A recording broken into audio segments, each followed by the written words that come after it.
Have you ever seen an anime that takes literal garbage and turns it into one of the most beautiful, rebellious, heartfelt worlds in anime? That's Gachiakuta.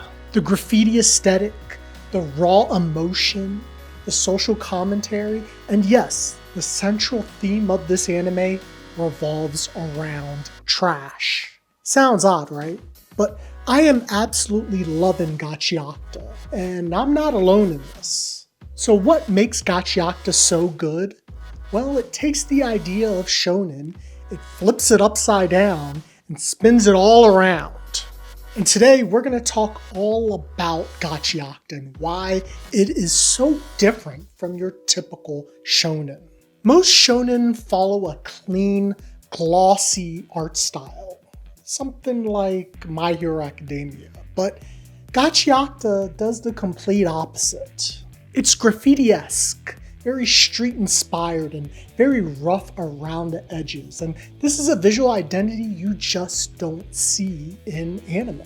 The last time graffiti played any meaningful role in anime is what, like Samurai Champloo or Michiko and Hatchin? In episode 1, when Ruto's sprinting through the alleys, you'll notice those neon sprawls and those layered tags. They give off a really interesting vibe that this world is dirty, it's loud, and it's angry.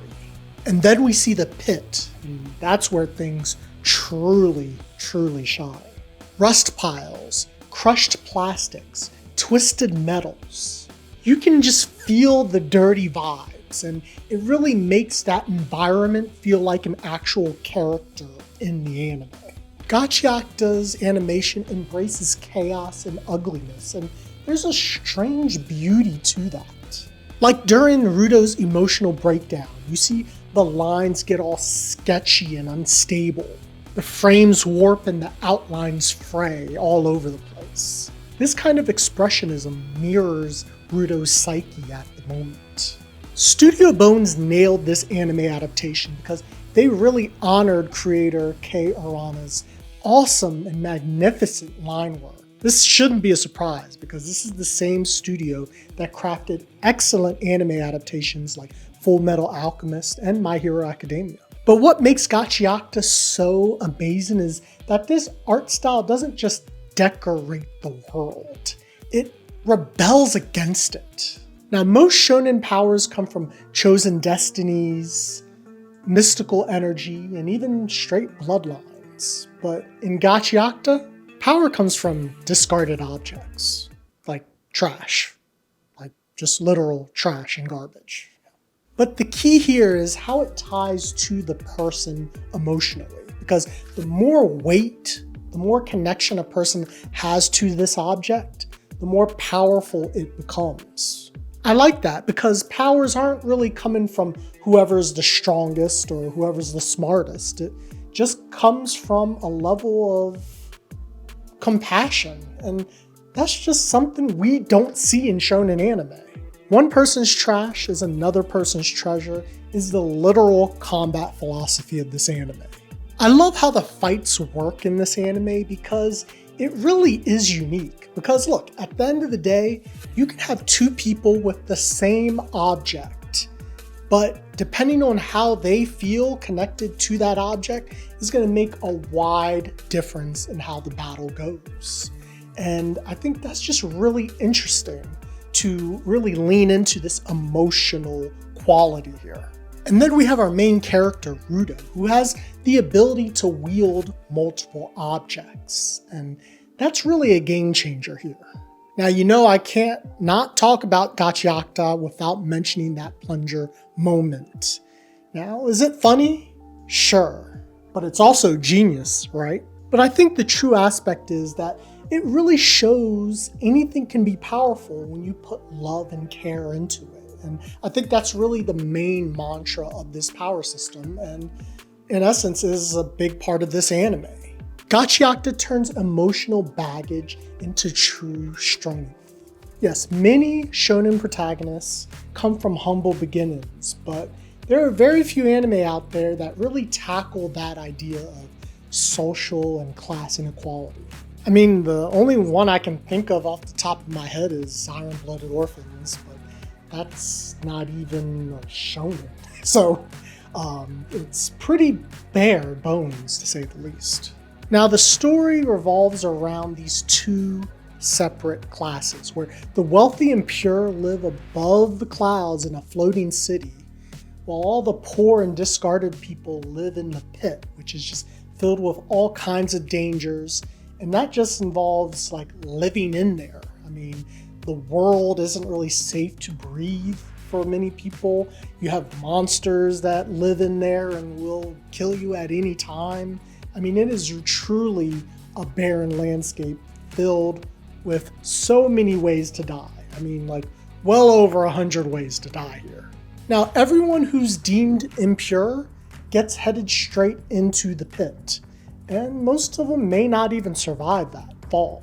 Now, Rudo is unfairly cast down into the abyss for a crime he didn't commit, and he quickly realizes just how unfair and immoral these people in the floating city are, and he vows to get his revenge on every single one of them.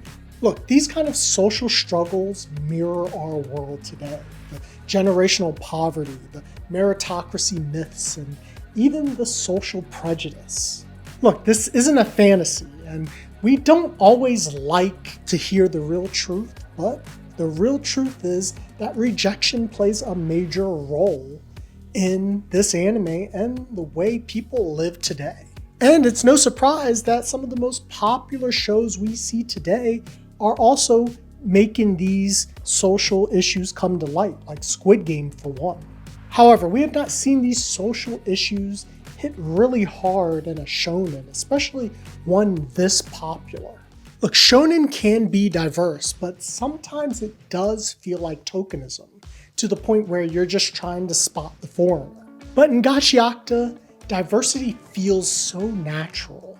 Rudo and Engine do have darker skin tones, and they have broader facial features, and their hair is much more textured than your typical protagonist. And then we meet Semiu, who is a black lesbian character, and she's not a joke, and she's not an archetype. She is a genuine character who plays a really big role in this anime from here on out. And I really think to see characters diverse like her is quite important, because that's what audiences do love to see, characters that look like them in their anime. And she comes across as real authentic from what we see her so far. She is a no-nonsense kind of character. And it's not long before later on we meet another character of color who is not exactly on the right side in this story, but I'm telling you, he's really interesting, and it just really gives me a lot of hope on